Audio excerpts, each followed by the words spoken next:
Assalamualaikum warahmatullahi wabarakatuh. Kembali lagi di acara saya, Pemudema, penuhi hidupmu dengan masalah. Di sore ini saya akan membahas tentang pengaruh robot di masa yang akan datang. Di sini saya kedatangan tamu yang bernama Mbak Im, dan yang kedua Tata, dan yang ketiga Hinza. Bagaimana tanggapan kalian tentang adanya robot di masa yang akan datang? Menurut pendapat saya mengenai robot di masa yang akan datang itu bisa membantu manusia untuk melakukan pekerjaan manusia yang sulit, seperti mengelap kaca di gedung yang sangat tinggi.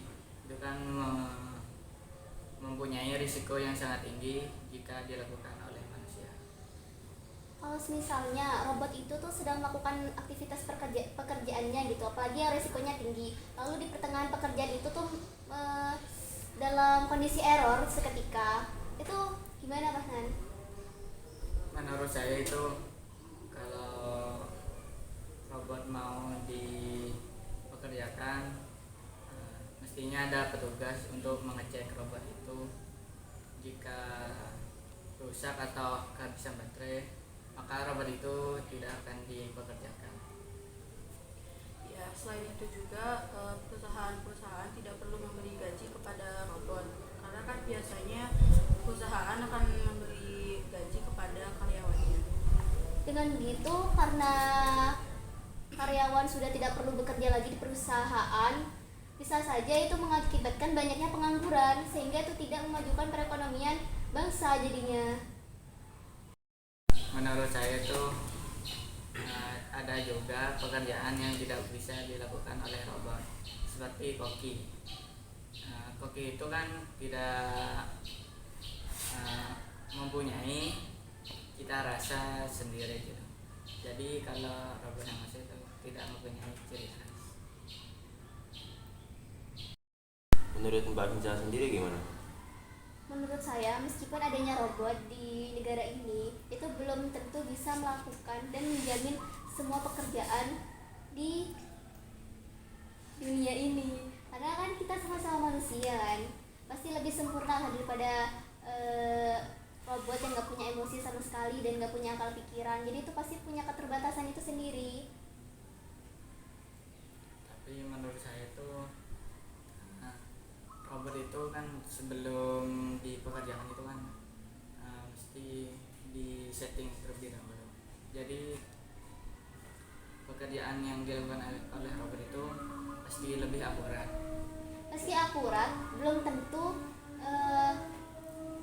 robot ini tuh bisa benar-benar bisa melakukan gitu, karena misalnya dia ada di sedang melakukan adaptasi yang baru gitu, melakukan aktivitas yang baru. Tidak mungkin robotnya langsung bisa beradaptasi karena itu hal baru bagi mereka, dan apabila disetting juga itu tuh disettingnya pasti sesuai yang dia lakukan, pekerjaan yang akan dia lakukan pasti disettingnya kayak gitu. Kalau misalnya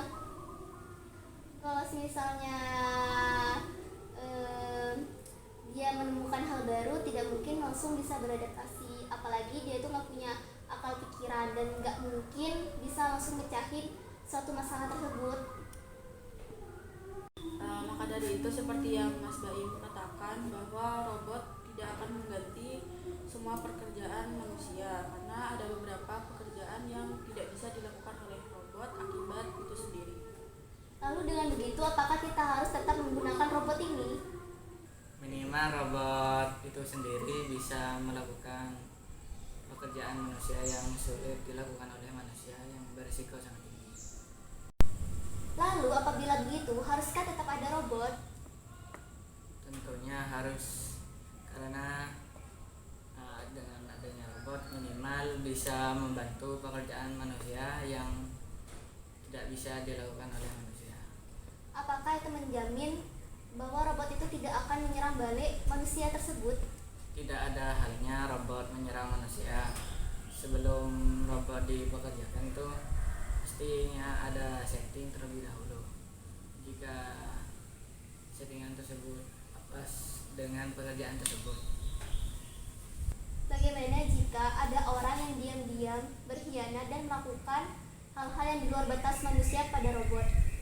Apabila apabila terjadi hal seperti itu, kita akan mencari terlebih dahulu orang yang terlibat dalam penanganan robot ini. Jika orang itu sudah ditemukan, kita akan memberikan hukuman kepada orang itu. Dari apa yang dikatakan batasan, ini sepertinya sangat mendukung dengan adanya robot ini. Mengapa demikian? Karena robot itu sendiri mempunyai banyak manfaat. Yang pertama, manfaat robot di bidang industri. Robot ini digunakan untuk menjalankan tugas-tugas produksi yang berulang-ulang dan membutuhkan tingkat akurasi yang tinggi, seperti pemasangan bagian-bagian komponen dengan akurat dan cepat. Yang kedua, manfaat robot pada bidang pertanian. Di sektor pertanian ini, robot berperan penting untuk mendukung petani dalam mencapai hasil yang optimal. Robot-robot ini digunakan untuk meningkatkan sistem irigasi dan untuk menyemprot bagian tanaman yang cukup tinggi. Yang ketiga, manfaat robot pada bidang kesehatan. Dalam sektor layanan kesehatan ini, robot membantu meningkatkan layanan kesehatan dengan membantu pekerjaan tenaga medis, menjaga kualitas pelayanan yang konsisten, dan mengurangi risiko penyebaran penyakit. Meski begitu, penggunaan robot itu sendiri kita perlu mengeluarkan banyak biaya dalam membeli atau membuat robot tersebut. Itu bakal banyak rugi gitu di negara tersebut, sehingga yang beli itu hanya negara-negara kaya. Justru seperti apa yang saya katakan dari awal, bahwa kita tidak perlu memberi gaji kepada robot, melainkan gaji dari karyawan itu. Kita bisa investasikan ke robot sehingga kita mampu untuk membeli robot itu. Bagaimana di saat kalian membeli robot tersebut, justru Anda sekalian malah ditipu oleh orang-orang yang hendak ingin mengambil keuntungan saja dan menjual harga robot itu tidak wajar pada umumnya. Ya, dipastikan terlebih dahulu seberapa bagus kualitas robot tersebut, karena tidak mungkin pengusaha akan memberikan harga yang wajar dengan kualitas yang kurang. Tetapi saya di sini menyebutkan apabila Anda ditipu, apakah Anda tidak akan melakukan apa-apa? Setelah tahu bahwa saya ditipu, akan saya laporkan kepada pihak berwajib mengenai kasus penipuan. Tetapi sebelum itu akan saya usut terlebih dahulu. Jika seperti itu akan memakan banyak waktu yang sangat lama untuk diusut. Tergantung si pengusaha ini tuh pintar dalam menyembunyikan diri mereka. Dan kita pun juga akan mengalami kerugian. Tentunya bukan ke Anda sekalian juga, tetapi negara kita.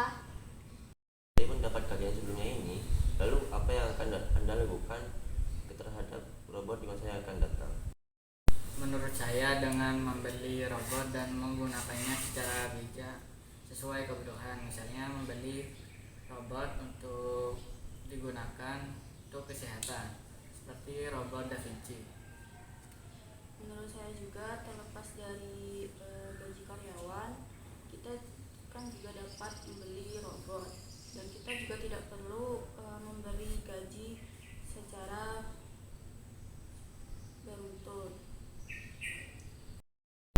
Menurut saya sendiri, dengan adanya robot itu tidak menjamin perekonomian Indonesia akan bagus, karena selain harganya yang sangat mahal, itu juga dapat memberikan dampak bagi Indonesia dari pengangguran yang semakin meninggi, juga rakyat miskin yang akan terancam karena mereka tidak bekerja. Jika seperti itu, mengapa rakyat yang terancam itu tidak mencari pekerjaan yang tidak bisa dilakukan oleh robot? Memangnya ada pengusaha atau perusahaan yang akan menerima tenaga kerja manusia itu lagi, sedangkan di tahun yang akan datang itu pasti sudah diubah menjadi masa-masa modern yang dimana tuh semuanya tuh akan menggunakan robot, sehingga semuanya tentunya kita sendiri akan berpikir bahwa lebih baik andalkan saja kepada robot. Itu dapat memberikan dampak bagi diri kita semua, terutama pada anak-anak yang mereka tuh akan malas belajar nantinya. menurut saya itu kesalahan dari anak itu sendiri yang malas belajar dan menyerahkan semuanya pada robot. Seharusnya mereka tidak putus asa dan mencari cara supaya mereka bisa dapat bekerja atau menciptakan lapangan pekerjaan itu mereka sendiri dan tanpa bantuan dari robot. Justru itu saya tegaskan kembali bahwa karena adanya robot ini dapat mengganggu cara belajar anak yang di dalam pikiran mereka sudah pasti diserahkannya pada robot. Apalagi seperti yang kalian tahu sendiri, aplikasi yang sudah dikembangkan sampai sekarang ini kan CI gitu. Jadi mereka semua tuh langsung mengandalkannya tuh pada hal tersebut gitu. Jadi menurut saya itu sangat tidak baik untuk negara maju seperti kita. Sekian dari kelompok kami, kurang lebihnya mohon maaf. Assalamualaikum warahmatullahi wabarakatuh.